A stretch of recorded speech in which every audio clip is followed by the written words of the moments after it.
دیکھتی آنکھوں اور سنتے کانوں کو میری طرف سے السلام علیکم۔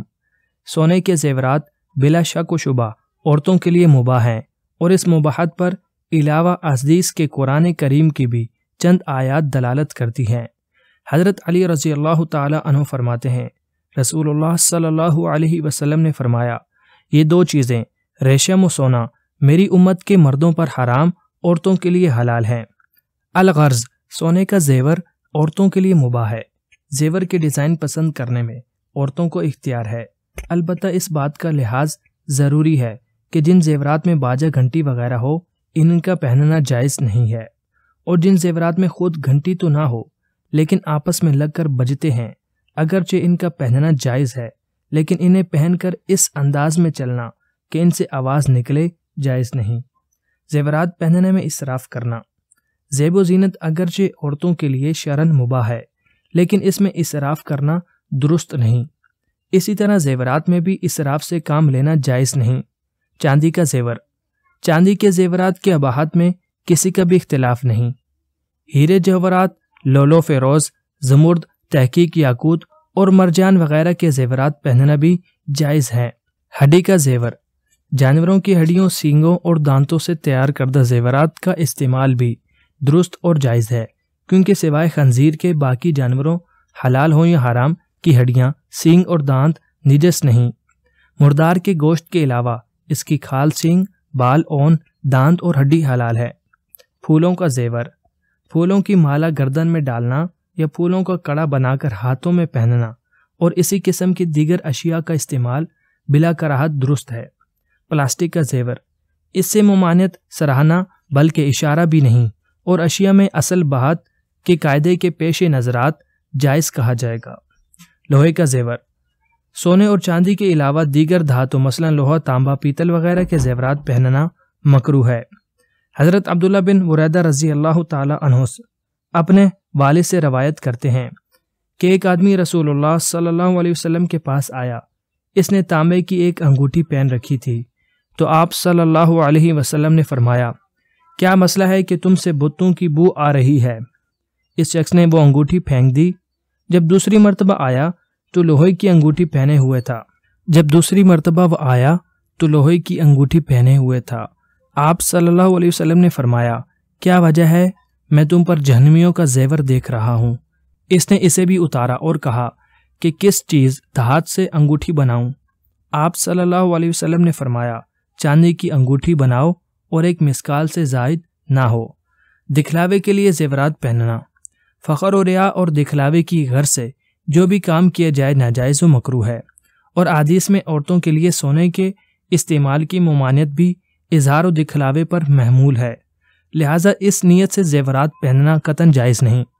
دنیا میں سب سے زیادہ پہاڑ سوئٹزرلینڈ میں پائے جاتے ہیں۔ دنیا کے سب سے کم عمر والدین کی 9 سال عمر تھی، جو کہ 1910 میں اتنی کم عمر میں والدین بنے، اور جن کا تعلق چین سے تھا۔ تمام پھلوں اور سبزیوں کی نسبت تیز مرچ میں وٹامن سی کی مقدار سب سے زیادہ ہوتی ہے۔ خربوزہ گرم تر طبیعت کو صاف کرتا ہے اور ترادات بخت ہے، قبض، پیشاب اور پسینے کی رکاوٹ میں مفید ہے۔ 2 وقت کے کھانوں کے درمیان کھانا چاہیے، یعنی نہ بالکل منہ نہار اور نہ بھرے پیٹ۔ خوبانی معمولی گرم قبض کشا ہے، جسم کو طاقت بخشتی ہے، پیٹ کے کیڑوں کو مارتی ہے۔ پیاس، بواسیر، بخار میں اس کا استعمال اچھا رہتا ہے۔ کھٹی خوبانی گلے کو خراب کرتی ہے اور اپھارا کرتی ہے۔ زیادہ نہیں، خشک اور تازہ دونوں طرح کھائی جاتی ہے۔ خشک زیادہ گرم ہے۔ کشمش منکا گرم تر 2 قسم کی ہوتی ہے، ایک لال، دوسری تیز۔ سبز بہتر ہوتی ہے، خون کو صاف کرتی ہے اور بڑھاتی ہے، بہت طاقت بخش ہے، انتڑیوں کو طاقت دیتی ہے اور قدرے قبض کشا ہے۔ اکثر سب امراض میں صحت بخش تسلیم کی جاتی ہے۔ کھانسی، زکام، دمہ میں مفید ہے۔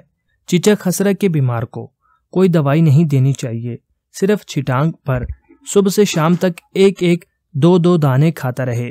من کا جو لمبا اور موٹا ہوتا ہے بہترین ہے۔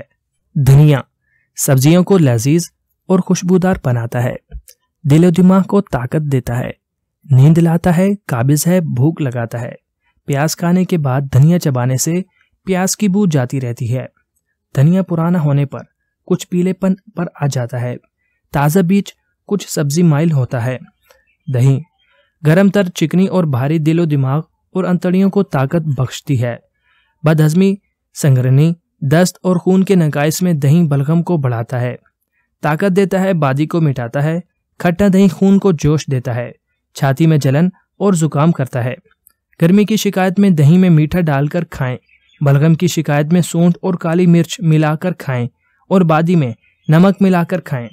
گائے کی دہی زود ہضم، بھوک لگانے والا، طاقت بخش اور خشی کو دور کرنے والا ہے۔ بھینس کا دہی بھاری ہے، نیند اور چربی کو بڑھاتا ہے۔ بکری کا میٹھا دہی ہلکا، ہاضم، پرانی کھانسی، دمہ، بواسیر کو ہٹاتا ہے۔ دہی سے سر دھونا دماغ اور بالوں کو طاقت دیتا ہے۔ گرم روٹی، گرم چاول، سرکہ، چائے، شربت، مچھلی اور تیل کے ساتھ دہی نہیں کھانی چاہیے۔ بگڑے ہوئے دودھ کا دہی خون کو بگاڑتا ہے۔ دہی شام کے وقت نہیں کھانی چاہیے اور اگر کھایا جائے تو نمک، سونڈ، کالی مرچ ضرور ڈالنا چاہیے۔ دہی سے نچوڑا ہوا پانی بہت ہی اعلیٰ چیز ہے۔ دالیں ہماری خوراک کا سب سے قیمتی جزو ہیں۔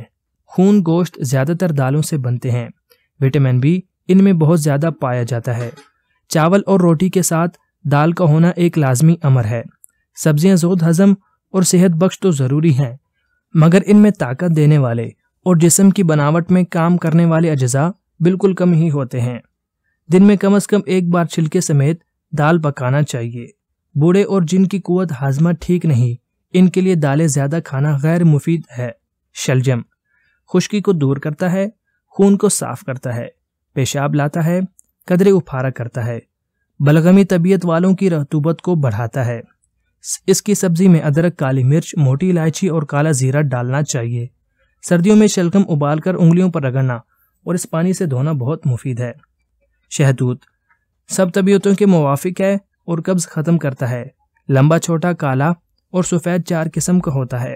چھوٹے کو توت اور لمبے کو شہتوت کہتے ہیں۔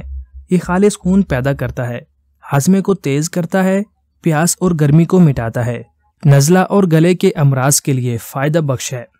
اس کے شربت کی یہی اوصاف ہیں۔ شہتوت کا زیادہ استعمال اچھا نہیں۔ شہد گرم خشک بلغم کو مٹاتا ہے، مصفا خون ہے، اس کا استعمال ہاضمے کو تیز کرتا ہے۔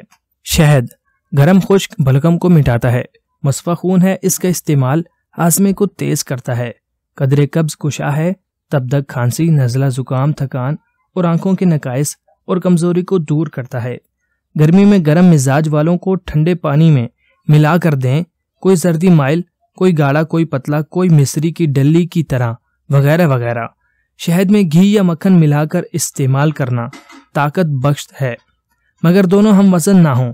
جن کا بلغم بڑا ہوا ہو اور بادی کم ہو، ان کو بہت مفید ہے۔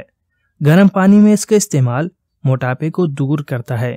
زیادہ تر سردی میں ہی شہد کا استعمال کرنا چاہیے۔ اس سے زیادہ طاقت حاصل کرنے کے لیے گرمی کے مزاج والے گرمی میں اس کا شربت بنا کر پئیں۔ طاقت کے لیے سردی میں 2 حصے شہد، 3 حصے تھی، صبح صبح ایک روٹی کے ساتھ کھا لیا کریں۔ گرم مزاج والے طاقت کے خواہش مند 3 حصے مکھن اور 1 حصہ شہد ملائیں۔ بادی کے مزاج والے 3 حصے تھی اور 1 حصہ شہد ملائیں۔ سردی، زکام، بلغم، کھانسی، نمونیا، کمزوری وغیرہ میں شہد 2 تولہ کھلا دینا صحت بخش نتائج دکھائے گا۔ سردی یا کمزوری کی وجہ سے جب دل کی حرکت بے قاعدہ ہو جائے اور مریض کا دم گھٹتا نظر آئے تو شہد کا بیج اسے نئی طاقت بخش دے گا۔ کھٹا گرم خشک نارنگی جتنا موٹا پانی یا شربت میں نچوڑنے سے اس کی تاثیر سرد خشک ہو جاتی ہے، بادی اور قبض کو دور کرتا ہے۔ پیٹ درد، قے، متلی، پیاس، منہ کی بدمزگی، پیٹ میں کیڑوں کو دور کرنے کے لیے صرف دوا کے طور پر استعمال کرنے کے لیے اچھی چیز ہے۔ کھانسی، زکام میں اس کا استعمال منع ہے۔ کھیرا سرد تر ہے، قبض کشا، پیشاب کی جلن، درد، تھکاوٹ اور گرمی کے جملہ امراض میں مفید ہے۔ چھیل کر اور نمک، کالی مرچ لگا کر اسے استعمال کرنا چاہیے۔ ایک دن میں چھوٹے چھوٹے 1-2 کھیروں سے زیادہ کبھی نہ کھانے چاہیے۔ پکا ہوا کھیرا سردی کی تاثری کھو بیٹھتا ہے۔ کھیرے کے بیج رگڑ کر پینا بہت سے امراض میں مفید ہے۔ کھیرا کھانے سے 1 گھنٹہ پہلے 2 گھنٹے بعد پانی پی سکتے ہیں، ورنہ ہیضہ ہونے کا ڈر ہے۔ اقوال حضرت ابو بکر صدیق رضی اللہ تعالی عنہ۔ ماں باپ کی خوشنودی دنیا میں موجب دولت اور آخرت میں باعث نجات ہے۔ گناہ سے توبہ کرنا واجب ہے، مگر گناہ سے بچنا واجب تر ہے۔ جو امر پیش آتا ہے وہ نزدیک ہے، لیکن موت اس سے بھی نزدیک تر ہے۔ شرم مردوں سے خوب ہے، مگر عورتوں سے خوب تر ہے۔ پاک نفس آدمی شہرت میں عورتوں سے زیادہ شرماتا ہے۔